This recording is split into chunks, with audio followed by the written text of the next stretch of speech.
മറ്റൊന്ന് നേരത്തെ സൂചിപ്പിച്ചതുപോലെ ഖാലിദ് ആണ്. ഖാലിദ് ഇതുപോലെ തന്നെ ജമ്മു കാശ്മീരിൽ നടന്നിട്ടുള്ള നിരവധിയായ തീവ്രവാദ ആക്രമണങ്ങളുടെ സൂത്രധാരൻ കൂടി ആയിരുന്നു. പ്രധാനമായും ഈ അതായത് ആയുധങ്ങൾ അഫ്ഗാനിസ്ഥാനിൽ നിന്നടക്കം തീവ്രവാദ കേന്ദ്രങ്ങളിലേക്ക് മാറ്റുകയും എത്തിക്കുകയും ചെയ്യുന്ന പ്രധാനപ്പെട്ട ബ്രെയിൻ എന്നത് ഖാലിദിൻ്റേത് ആയിരുന്നു. ഈ ഖാലിദിന്റെ സംസ്കാര ചടങ്ങുകൾ ഫൈസലാബാദിൽ ആണ് നടന്നത്. അവിടെ പാകിസ്ഥാന്റെ senior army officer deputy commissioner പങ്കെടുക്കുകയും ചെയ്തിരുന്നു. തീവ്രവാദികളെ ഇന്ത്യ ഓപ്പറേഷൻ സിന്ദൂറിലൂടെ കൊലപ്പെടുത്തി എന്ന അതിനിർണായകമായ വിവരങ്ങളാണ് ഈ ഘട്ടത്തിൽ പ്രേക്ഷകർക്ക് നൽകാനുള്ളത്. അഭിമാനകരമായ ഒരു ദൗത്യമാണ് ഇന്ത്യൻ സേന പൂർത്തിയാക്കിയത് എന്നുള്ളതാണ്. എന്താണോ ലക്ഷ്യം വെച്ചത് അത് കൃത്യമായി ടാർഗറ്റ് ചെയ്ത് 10-15 ദിവസത്തെ ആസൂത്രണത്തിനൊടുവിൽ അത് കൃത്യമായി നടപ്പിലാക്കി എന്നുള്ള അഭിമാനം നമ്മുടെ സേനയ്ക്ക് ഉണ്ട്.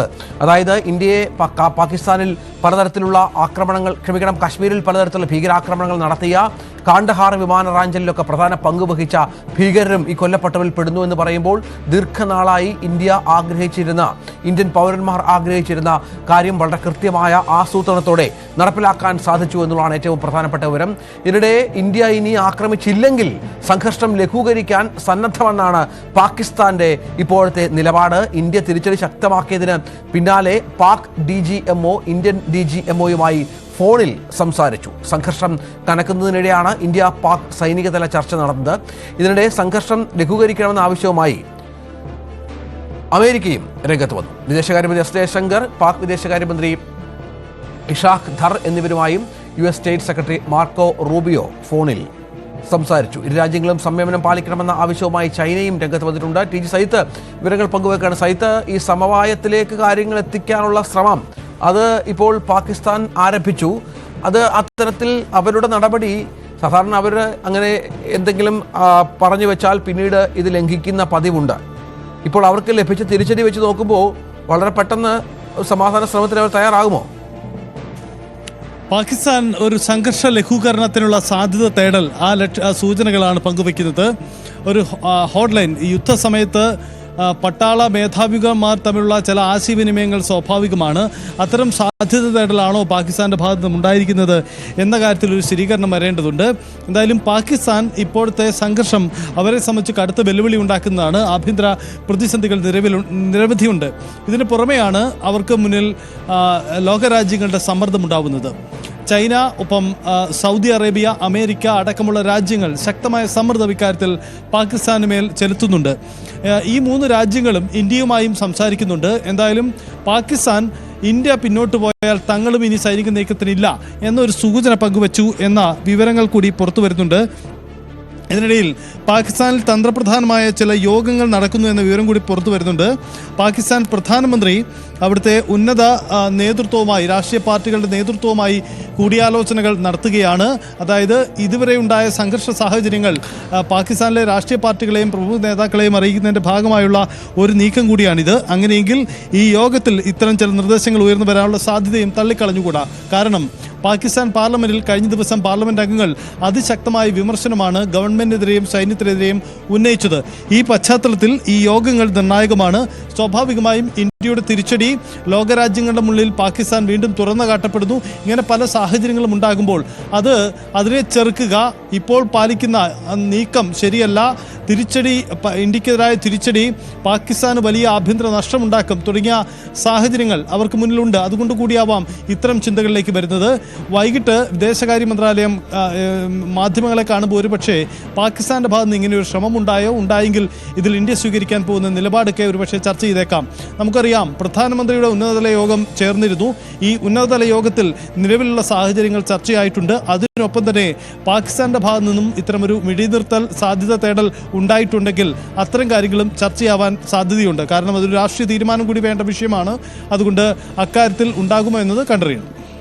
അതാണ് സാഹചര്യം. ഏതായാലും അമേരിക്ക ഇടപെടുന്നു, G7 രാജ്യങ്ങളുടെ ഇടപെടൽ ഉണ്ടാകുന്നു. സൗദി അറേബ്യയും സമാധാനം വേണമെന്ന് ഇരു രാജ്യങ്ങളോടും ആവശ്യപ്പെടുന്നു. പാകിസ്ഥാനും ഇതിന് തയ്യാറാകുന്നു എന്ന് വേണം മനസ്സിലാക്കാൻ. ആക്രമിച്ചില്ലെങ്കിൽ സംഘർഷം ലഘൂകരിക്കാം എന്നാണ് അവർ നൽകുന്ന മറുപടി. കാരണം അത്രത്തോളം അവർ വശം കെട്ട് കഴിഞ്ഞു ഇന്ത്യയുടെ ആക്രമണ ശരങ്ങളിൽ എന്ന് വേണം മനസ്സിലാക്കാൻ. ഈ തരത്തിൽ കാര്യങ്ങൾ മുന്നോട്ട് പോവുകയാണെങ്കിൽ ഒരുപക്ഷെ അതിർത്തിയിൽ ശാന്തിയും സമാധാനവും പുലരാനുള്ള മണിക്കൂറുകൾ അധികം വൈകില്ല എന്നുള്ളതാണ് ഏറ്റവും നിർണായകമായ കാര്യം. ഓരോ തവണയും ഇത്തരത്തിൽ പ്രകോപനം പാകിസ്ഥാൻ പക്ഷേ തുടരുന്ന സാഹചര്യമുണ്ട്. ഇന്നിപ്പോൾ രജൌരി അടക്കമുള്ള സ്ഥലങ്ങളിൽ വീണ്ടും പാകിസ്ഥാന്റെ ഡ്രോൺ ആക്രമണം ഉണ്ടായി എന്ന വിവരം കൂടി പുറത്തു വരുന്നുണ്ട്. വളരെയധികം ഭയചകിതരായി നിൽക്കുന്ന ജനതയെ നമുക്ക് ആ പ്രദേശങ്ങളിൽ, ആ മേഖലകളിൽ കാണാം എന്നുള്ളതാണ് ഏറ്റവും പ്രധാനപ്പെട്ട കാര്യം. ഇതിനിടെ ജമ്മു കാശ്മീർ സർക്കാർ 10 ലക്ഷം രൂപ വീതം മരിച്ച ആളുകളുടെ കുടുംബാംഗങ്ങൾക്ക് നൽകി എന്ന വിവരം കൂടി പുറത്തു വരുന്നുണ്ട്.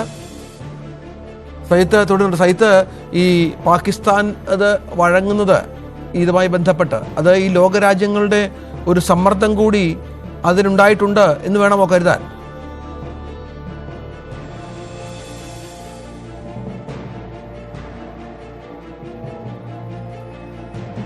സൈത്തിലേക്ക് വരാം. ഇന്ത്യ പാക് DGMOമാർ ചർച്ച നടത്തി എന്നുള്ള വിവരം തന്നെയാണ് ഇപ്പോൾ പുറത്തു വരുന്നത്. അത്തരത്തിൽ ചില സംഘർഷങ്ങൾക്കുള്ള കാരണം കൂടി ആ തരത്തിൽ സംഭവിക്കുന്നു എന്നുള്ളതാണ് ഏറ്റവും നിർണായകമായ കാര്യം. ചില സമവായ ശ്രമങ്ങൾ ഉണ്ടാകുന്നുണ്ട്.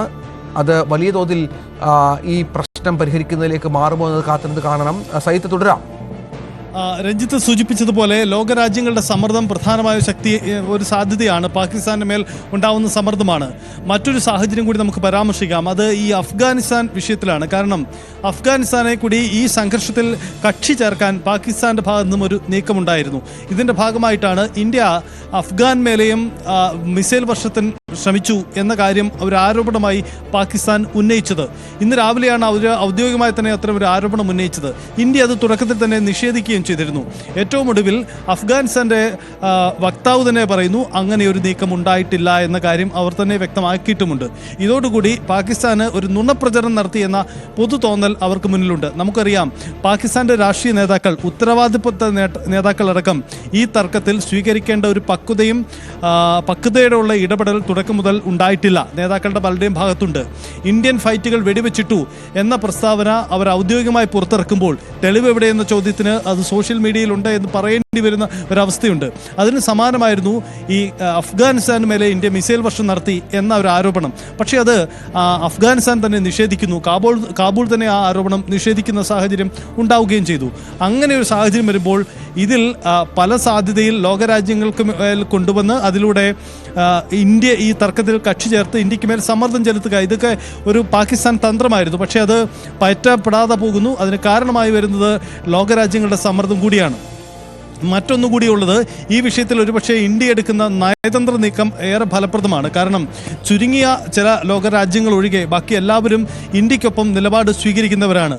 പൊതുവിൽ അവിടുത്തെ സൈനിക നീക്കങ്ങൾ ഒഴിവാക്കണം എന്ന് പറയുമ്പോഴും ഇതിൽ ന്യായം ഇന്ത്യയുടെ പക്ഷത്താണ് എന്ന വാദമുള്ളവരാണ്. കാരണം ഇന്ത്യ ഇതിലെടുത്തേക്കുന്ന നിലപാട് സുവ്യക്തമാണ്. കാരണം ഏതെങ്കിലും സാമ്പത്തിക താല്പര്യം കൊണ്ടോ സൈനിക താല്പര്യം കൊണ്ടോ അതല്ലെങ്കിൽ ഏതെങ്കിലും ഭൂഭാഗം പിടിച്ചെടുക്കുന്നതിൻ്റെ ഭാഗമായിട്ടുള്ള സൈനിക നീക്കമല്ല ഇപ്പോൾ നടക്കുന്നത്.